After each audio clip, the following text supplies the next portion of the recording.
Greetings, my Israelites, brothers and sisters, heirs, joint heirs, natural, spiritual, adopted, grafted, however you may come.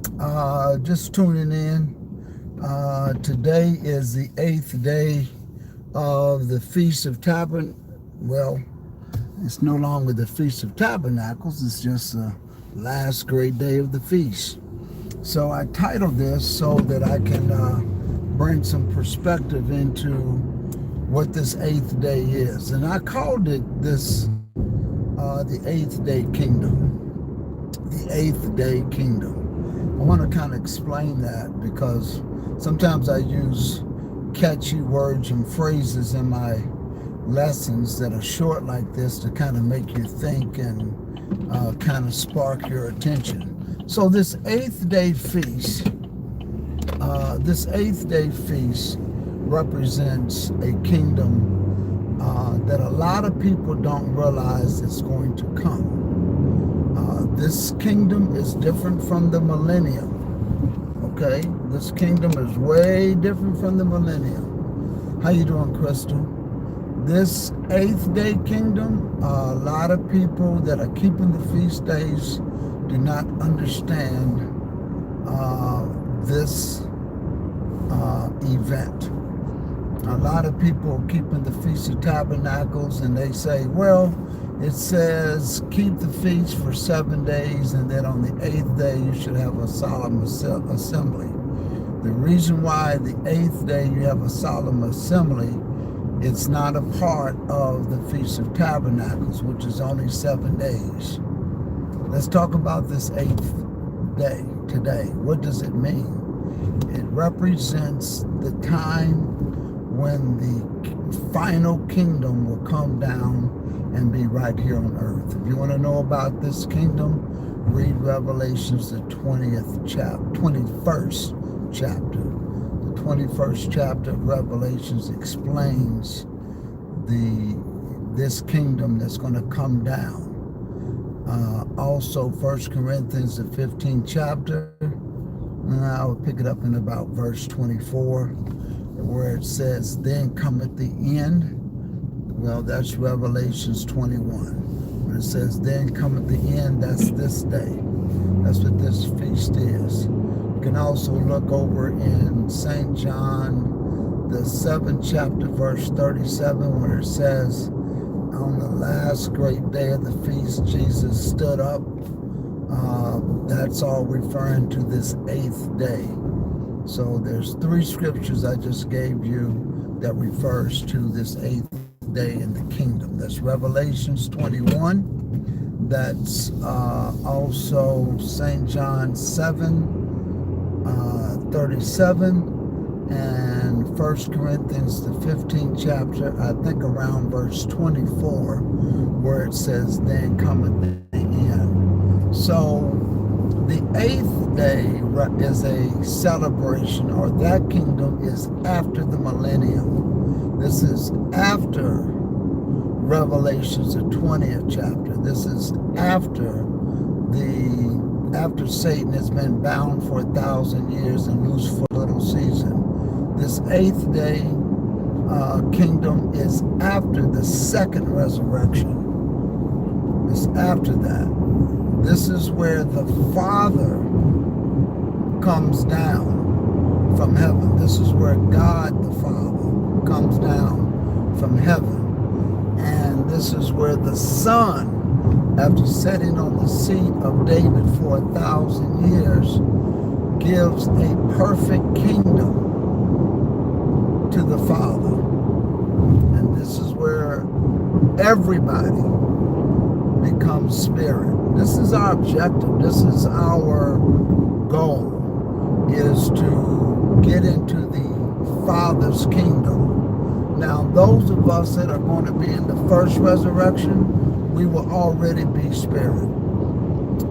But what we're here on earth to deal with those that continue on in the millennium that are flesh and blood,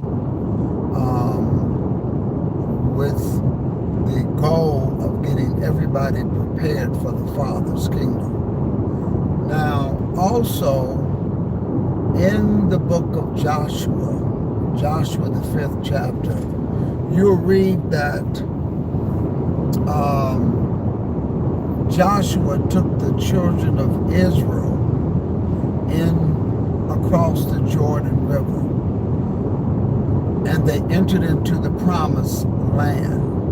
The promised land is a precursor of being the land, or it is the land flowing with milk and honey, but it's the land that represents the kingdom. It's the land that, when you look at what happened after they crossed over Jordan, that is a similitude of the Father's kingdom.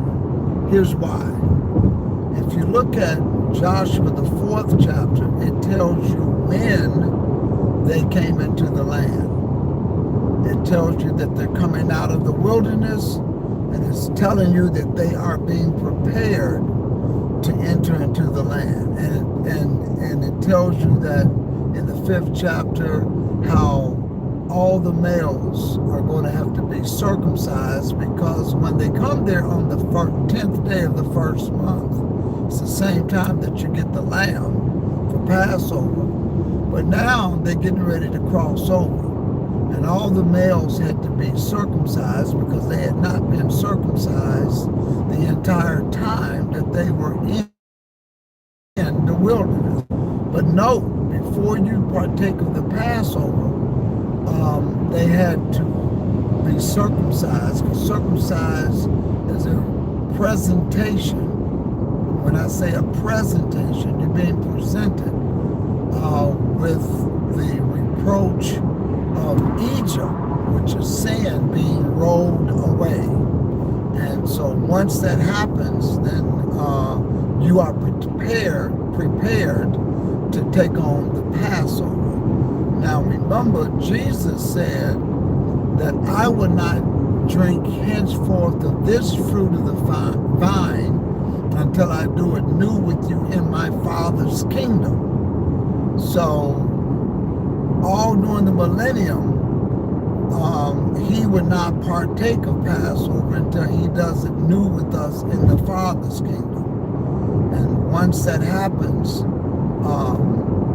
the reproach of flesh has been rolled back. And that's why male boys who are born are circumcised on the 8th day, because it is a similitude of what happens on the 8th day.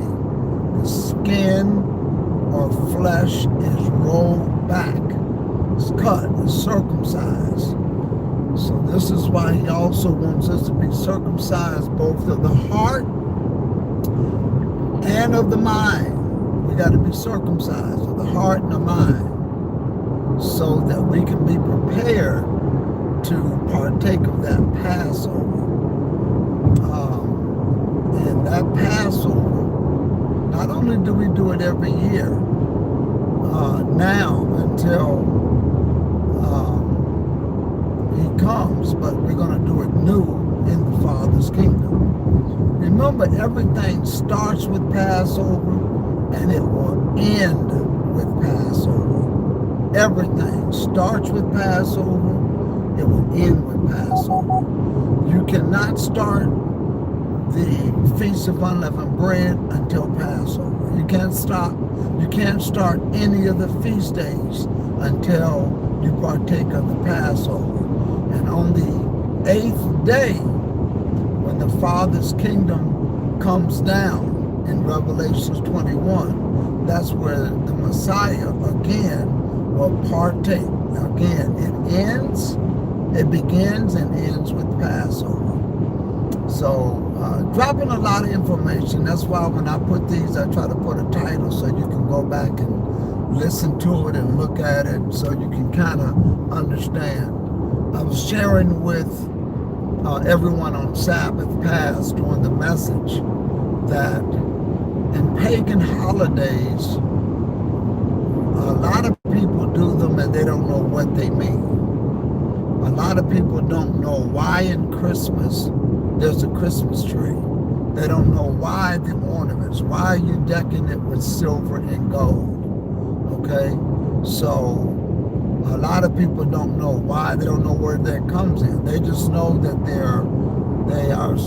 they're celebrating the supposed date of the Messiah, birth date of the Messiah, but all of the other stuff, they don't know why. They don't know why the Christmas tree, why the mistletoe, why the wreath on the door, why the Yule log. What does all of that mean? They don't know. It's just something that you do for that particular holiday. You have no idea what it means. Same thing with Easter, bunny rabbits. What does that mean? Where did it come from? Most Christians do it, but they have no idea of what it means. But in the feast of the Lord, we do know what they mean. We do know what they stand for. And that's why when people say, what is this 8th day feast about? This is all about the coming of the Father's kingdom after the millennium. That's why it's the 8th day. It's the 8th day. It's the end. It represents what happens on the last day. So when you read Revelations, the 20th chapter, you're going to start, it starts off that Satan is going to be bound 1,000 years. This is when the saints come down, and it says that the saints, I think it's in verse 4, they're going to live and reign with Christ 1,000 years. And Satan is going to be bound while the Messiah sits on the seat of David and the saints rule as kings and priests. Now, you have to rule. In order to reign over something, you're going to have to be reigning over somebody. You're not going to just be reigning and ruling as kings and priests. Your rulership in the kingdom has to be over people. And those people will be the mortal beings of flesh that continues and that will multiply on earth after the Messiah returns. Because you know when he returns, the slain of the Lord is going to be many. And whoever does not have his name written, a lot of people are going to be killed off. But then he leaves a remnant from every nation during his reign who will continue on earth. Things change during that 7,000 year period. Remember, the 7,000 years equivalent to being the seventh day, and it's only for 1,000 years. But things change on earth. They change. A lion will not attack a lamb. A lion will be able to sit down with the lamb and eat hay together. A bear and a deer, they won't attack each other. It won't be that way during the millennium. A baby will live to be 100 years old. So things are going to be pretty much like it was intended to be during the garden, the days of the Garden of Eden. Leaves will be for the healing of the nations. Everything changes when the Messiah is ruling on this earth for 1,000 years. And remember, the saints who have become spirit, that have translated with him, are going to rule with him. But then after that 1,000 years in Revelations, the 20th chapter, Satan is going to be loose for a little season. He's going to actually convince people on earth to come up against the city and against the saints. But and when you continue to read Revelations the 20 and the 20th chapter, fire is going to come down from heaven and devour them. And then Satan and everybody's going to be thrown into the lake of fire. And then you're going to have the second resurrection. And during that second resurrection, it's called the Great White Throne Judgment. Check that out, what I'm saying and what I'm giving to you. Peace. Just want to leave this little information with you. We'll talk soon.